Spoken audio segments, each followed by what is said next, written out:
The Enchanted Lake, a folktale from Tanzania. Long ago, in the hills near what is now known as Mount Meru in Tanzania, there was a hidden lake surrounded by dense forest and shrouded in mist. It was called Nyanja ya Roho, the Lake of Spirits. The villagers of the nearby town spoke of the lake in hushed voices. They said it was beautiful beyond imagination. Its waters shimmered like glass, and rare flowers bloomed along its shores. But it was also dangerous. It was guarded by ancient spirits, and anyone who disrespected their rules would face a terrible fate. The rules were simple. Do not speak loudly at the lake. Do not take anything from the lake. Not a stone, not a flower, not even a handful of water. Above all, do not boast or speak with pride. Those who obeyed the rules might catch a glimpse of their heart's deepest desire reflected in the lake's surface. Those who disobeyed would be turned to stone forever. One day, a group of travelers from a distant land arrived at the village. They had heard tales of the Enchanted Lake and wanted to see it with their own eyes. The village elder, a wise woman named Mama Shani, warned them, "You may go, but remember, the spirits hear every word. Respect the lake, and it will show you wonder.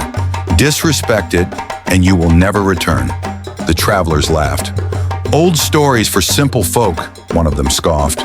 "We have traveled across deserts and climbed mountains. A little lake cannot frighten us." Mama Shani shook her head sadly but said no more. The travelers packed their bags and set off at dawn. When they reached the Enchanted Lake, even the boldest among them paused in awe. The water was perfectly still, reflecting the sky so clearly that it seemed they stood at the edge of another world.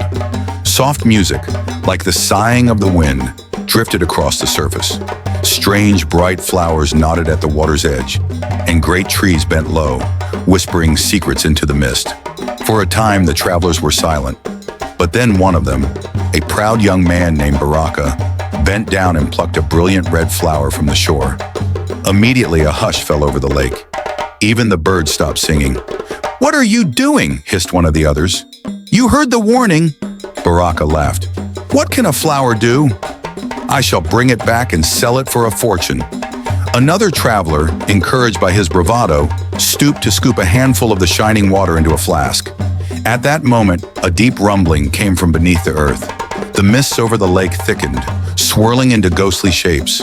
The travelers turned to flee, but it was too late. One by one, they froze where they stood, their bodies hardening into stone. Their faces, captured in expressions of terror and regret, still stand around the lake to this day, weathered by centuries of wind and rain. The villagers say that sometimes when the moon is full and the mist is thin, you can still see the figures of the travelers, silent, unmoving. A warning to all who might forget respect for the unseen world. And so the Enchanted Lake remains, untouched, a place of beauty and danger, where the spirits still guard their ancient rules. Moral of the story: pride and greed blind even the wise. Respect for nature and the unseen is a bridge to wonder, and disrespect is a path to ruin.